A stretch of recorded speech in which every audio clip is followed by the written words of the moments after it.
Pendant que la puissance militaire de la Russie plane au-dessus de l'Ukraine, une proposition surprenante émerge, celle de l'évacuation potentielle du président ukrainien Vladimir Zelensky. Stephen Bryan, un ancien initié du Pentagone, peint un sombre tableau de la situation de l'Ukraine face à l'agression russe, suggérant que le pouvoir de Zelensky s'affaiblit au milieu des troubles internes et de l'avancée implacable des forces russes. L'analyse de Bryan, publiée dans l'Asia Times, expose la réalité sombre à laquelle l'Ukraine est confrontée. Le manque de main-d'œuvre, les troubles civils et un gouvernement vacillant au bord de l'effondrement.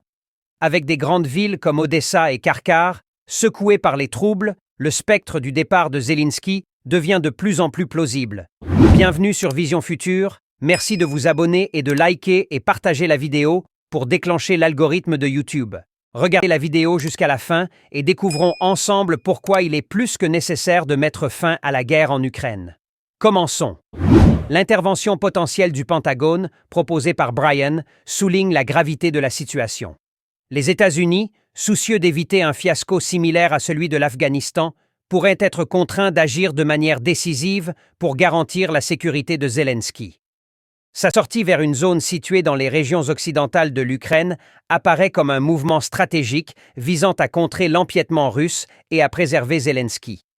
Malgré l'intensification du conflit entre la Russie et l'Ukraine, le vice-président du Conseil de sécurité russe, Dmitry Medvedev, fait une déclaration provocatrice en rejetant la possibilité de pourparlers de paix et en affirmant le lien inhérent de l'Ukraine avec la Russie.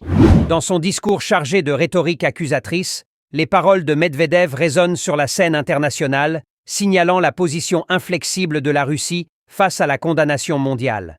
S'exprimant lors d'un festival de la jeunesse à Sotchi, Medvedev ne laisse aucune place à l'ambiguïté, déclarant que l'Ukraine fait partie intégrante de l'héritage historique de la Russie. Sur une carte représentant une Ukraine diminuée sous la domination russe, les paroles de Medvedev reflètent une histoire révisionniste, cherchant à remodeler le paysage géopolitique par la force. En rejetant la légitimité de la direction ukrainienne actuelle, la rhétorique de Medvedev souligne le refus de la Russie de s'engager dans un dialogue diplomatique. Il opte plutôt pour une poursuite sans relâche de ses objectifs militaires avec une confiance sans faille. Il affirme que tout futur gouvernement ukrainien doit se soumettre à ce qu'il appelle la nouvelle réalité sur le terrain, endossant ainsi l'annexion du territoire ukrainien par les forces russes. Ces remarques incendiaires sont un rappel brutal des tensions croissantes entre l'Est et l'Ouest, l'accusant d'enflammer le conflit par le biais d'opérations secrètes. Il dresse un tableau sombre de relations en détérioration, rappelant la crise des missiles de Cuba. La confrontation de Moscou avec Washington dépasse le simple désaccord diplomatique, évoluant vers une confrontation aux implications mondiales. Alors que la perspective de la guerre se rapproche, le sort de l'Ukraine est incertain. Elle est coincée entre l'agression de son voisin à l'Est et le soutien hésitant de ses alliés occidentaux. L'Ukraine se retrouve à un carrefour, sa souveraineté et son intégrité territoriale étant menacées face à l'audace de Medvedev et à l'agression implacable de la Russie. La communauté internationale doit affronter une réalité claire.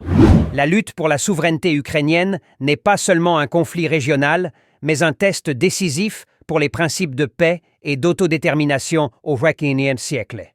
Le monde retient son souffle alors que l'Ukraine se prépare à l'orage qui approche, espérant contre toute attente une résolution qui préserve son indépendance et sa dignité face à des obstacles écrasants. Medvedev amplifie davantage la rhétorique accusatrice du Kremlin contre les nations occidentales. Des révélations ont fait surface, prétendant impliquer des responsables militaires allemands dans des discussions sur les capacités de missiles ukrainiens.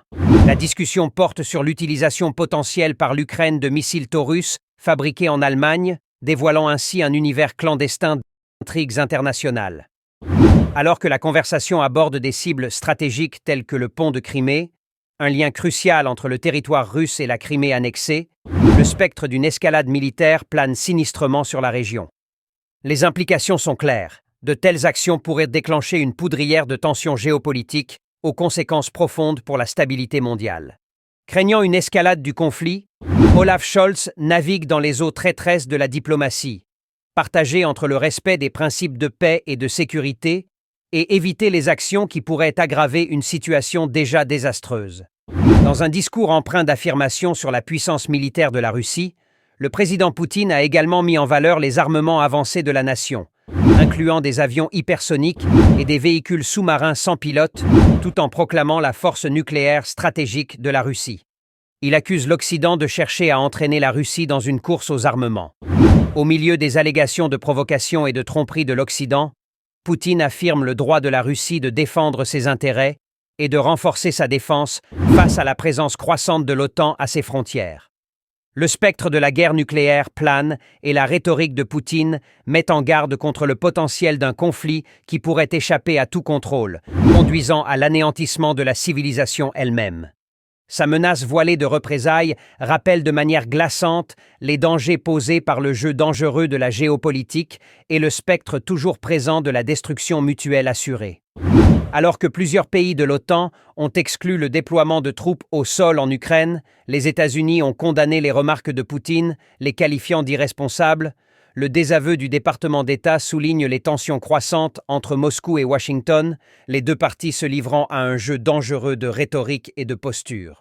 Pourtant, au milieu de cette guerre des mots, une question persiste. La diplomatie peut-elle prévaloir pour désamorcer la crise ? Ou allons-nous tout vers une confrontation aux conséquences dévastatrices? Les enjeux ne pourraient être plus élevés, alors que le sort de millions de personnes est en suspens et que le spectre d'un conflit nucléaire plane sinistrement à l'horizon. Étant dans un état de pleine préparation, notamment, Poutine s'est écarté de sa rhétorique habituelle en qualifiant explicitement le conflit en Ukraine de guerre, contredisant son insistance précédente à présenter les actions de la Russie comme celle d'une opération spéciale, affirmant qu'une majorité absolue de Russes soutiennent sa décision d'intervenir en Ukraine. Poutine a dressé un tableau de l'unité nationale face aux efforts perçus de l'Occident pour déstabiliser la Russie. Il a également réfuté les accusations américaines concernant le prétendu développement par la Russie d'armes nucléaires ciblant des satellites dans l'espace. Le timing du discours de Poutine, à un peu plus d'une semaine des élections présidentielles russes, suggère une manœuvre stratégique visant à renforcer sa campagne de réélection. Le porte-parole du Kremlin, Dmitri Peskov, a indiqué que le discours pouvait être considéré comme le manifeste électoral de Poutine, tandis que celui-ci abordait diverses questions nationales, de la modernisation du système fiscal aux incitations visant à stimuler le taux de natalité. Il a notamment souligné la nécessité d'améliorer la santé de la nation. Avec une espérance de vie en Russie inférieure à celle de l'Europe, à 70 ans, Poutine a annoncé des mesures visant à améliorer la santé publique, exhortant les citoyens à privilégier l'activité physique plutôt que la consommation d'alcool, avec une pointe d'humour, arrêtez de boire et mettez-vous au ski.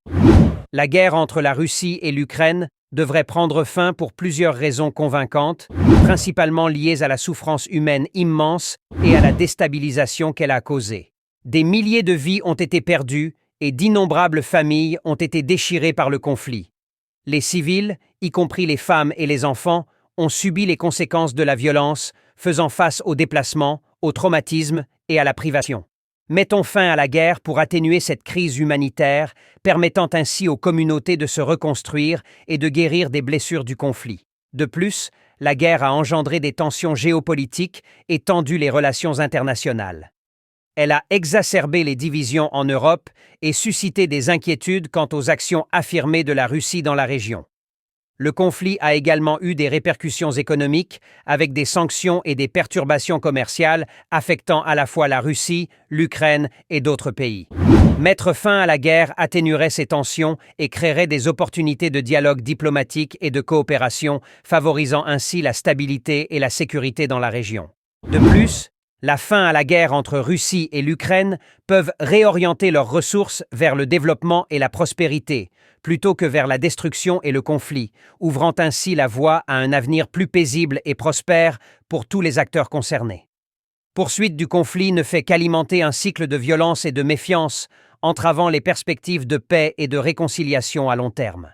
Une résolution du conflit par des moyens diplomatiques mettrait non seulement fin aux effusions de sang, mais ouvrirait également la voie à la résolution des griefs sous-jacents par le dialogue et la négociation. Qu'est-ce que vous en pensez? Faites-le nous savoir dans la section des commentaires. Merci de liker, de vous abonner et de partager la vidéo pour déclencher l'algorithme de YouTube et à bientôt pour une autre vidéo intéressante.